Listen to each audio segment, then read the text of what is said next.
On Wednesday, Sharesies announced that they would start allowing their 600,000 plus investors to engage in shareholder voting for New Zealand listed companies. But what does this mean? In this video, I'll be telling you everything you need to know about shareholder voting. If you're new to my channel and you want to learn more about investing and personal finance, please make sure to subscribe down below. So what is shareholder voting? To boil it right down, it means that as a shareholder, you can vote on certain actions taken by the company. Think of it as being similar to a referendum, where the government allows citizens to vote on proposed law changes, as we've done in the past for marijuana and a new flag. Unfortunately, shareholder voting isn't quite as exciting generally, where instead of voting on whether you can get high legally, shareholders can vote on various topics including raising capital, electing a new director on the board, or even approving the salary package for the CEO. Essentially, it allows you to actually exercise your powers as a partial owner in the company, a key feature of share ownership that until now hasn't been possible on platforms like Sharesies. As I mentioned earlier, shareholder voting is similar to a referendum, in that the voting can happen either at the company's annual shareholder meeting, think of that a bit like an election, or when something significant occurs and requires a vote. Think of that like a by-election or off-cycle vote. The annual shareholder meeting is most common, which for those of you who have seen The Office will remember, this is the same event as when Michael went to New York and accidentally declared Dunder Mifflin was going bankrupt. As for a shareholder, you get one vote for every share you own in the company. So if you own more of a company, you effectively have more of a say in the decisions they make. This is why often you'll find companies that have a single owner with just over 50% ownership, so they essentially have unanimous control through their voting power. Some companies, especially in the US, even split their stock into two, one class of shares having voting rights and the other having none. This is the case with the likes of Google or Facebook, and while Google sells both classes of stock on the exchange, Facebook doesn't. Morningstar reports that Mark Zuckerberg, through various means, has 90% voting power over Meta, essentially making shareholder votes redundant at the company. But fortunately, these cases are very rare in New Zealand. Now, what about if you own just a portion of a share,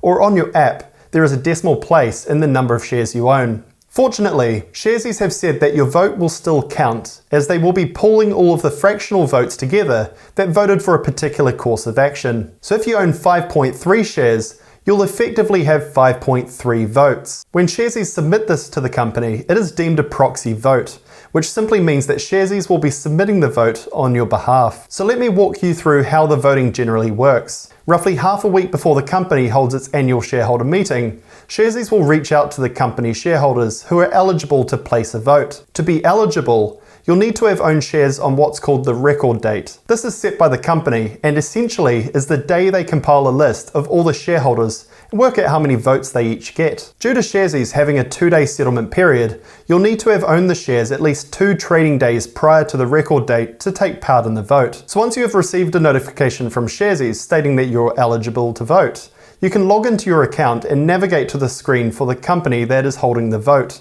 At the top of the screen, you should see a Vote Now button. Clicking on that, for most resolutions, you'll have 3 options. First, you can vote for a resolution, or in support. Second, you can vote against a resolution, if you disagree. Third, you can abstain, which means you're neither for or against the resolution. As timelines can often be tight, you'll generally have just a couple days or so to submit your vote. Sharesies have also announced that within the platform, you'll also have the option to withdraw and recast your votes if you later change your mind. It's important to highlight that voting isn't mandatory, and if you simply forget or don't want to vote, you won't be penalised and Sharesies will simply default your vote as abstain on your behalf. As of September 2022, Sharesies only allow you to participate in shareholder voting for New Zealand listed companies. In the future, hopefully this will be rolled out to Australian and American companies. Just last week, Twitter had an interesting shareholder vote on whether to pursue Elon Musk to acquire the company.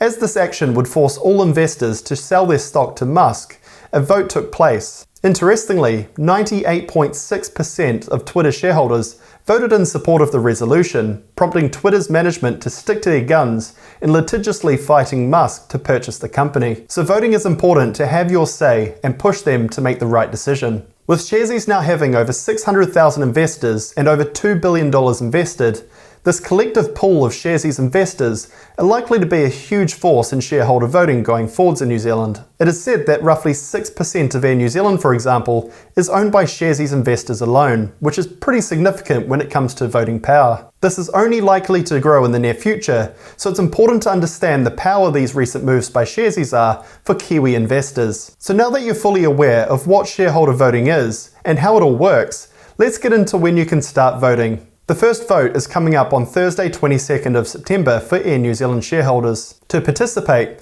you'll need to have owned shares by 5 PM on Friday 16th of September. If you missed this one though, and you're a shareholder in Genesis Energy, you'll have another chance to vote before their annual shareholder meeting to be held on the 14th of October. Following that will be Chorus on the 26th of October and Heartland Bank on the 8th of November. So that's all I have for you today. If any of this didn't make sense, do make sure to reach out to the Sharesies support team at help@sharesies.co.nz. And if you haven't already, please make sure to subscribe to my channel as I post lots of great content to help you on your investing journey. Thanks for watching, and I look forward to catching you on the next one. Cheers.